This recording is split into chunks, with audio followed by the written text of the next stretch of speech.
Ed Cash. He is a former Homeland Security expert. Ed, tell us what you see here. What's your summation of this?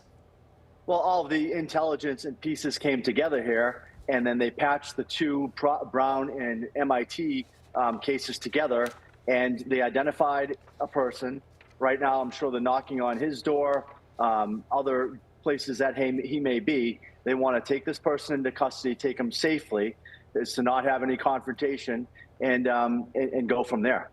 So. And Ed, I'm curious, you know, for all of us at home who are watching this and kind of frustrated the last few days because all you see is the back of a guy or a grainy face shot from so far away, how do you go from these unclear images to all of a sudden they're hot on the tail of a vehicle at an extra storage facility in Salem, New Hampshire? Is it typical for these scenes to kind of crack open quickly like this? Yeah, and we don't know in New Hampshire right now. I haven't seen it in the past half hour if that is just a separate case or tied to this case. Right now, the Fusion Center, say the New England Fusion Center, all intelligence analysts are in one room in the region, just trying to, I just got a call from over here, I just got a call from here, what is valuable, and slowly putting a net around this person. I hate to give this shooter credit, but he was smart.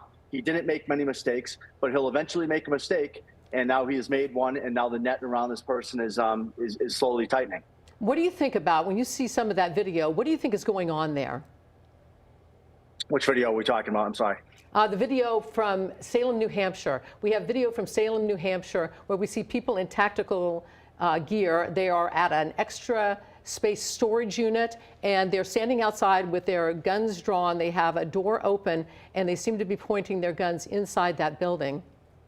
My guess is the suspect had this may be his storage closet, and they're looking for did he store weapons here or any other clues, or would he be there himself? Is this a potential place that he is tied to? If he worked at a restaurant, had a girlfriend in Maine and New Hampshire, so all of these right now they're looking for him.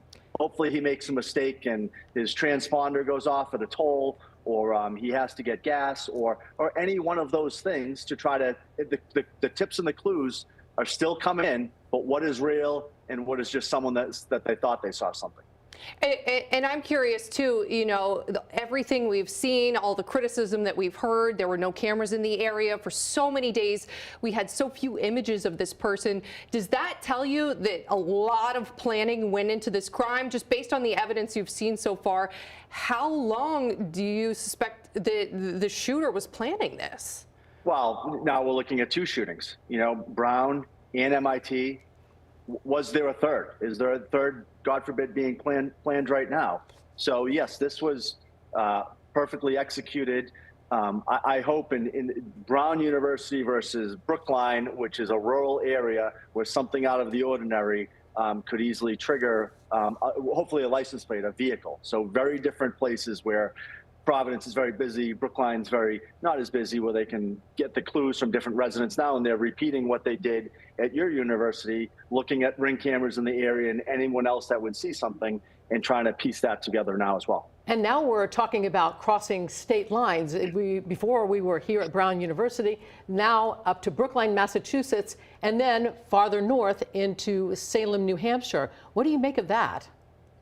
Well, yeah, do the feds come in and now take over? The FBI has Joint Terrorism Task Force in Rhode Island, Boston, but then some that are in the New England region that work together on drug cases or cyber fraud. So again, they all know each other, and it's just a different crime that I think they now, they're not all meeting each other for the first time. And this is not the first time Providence has worked with Boston, who's worked with Salem. These guys all train together, and they work together in situations like this, similar to the Boston Marathon.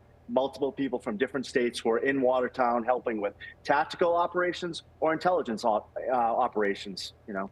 Okay, very good. Thank you so much. Stand by. We may come back to you. Ed Cash, he is a former Homeland Security expert.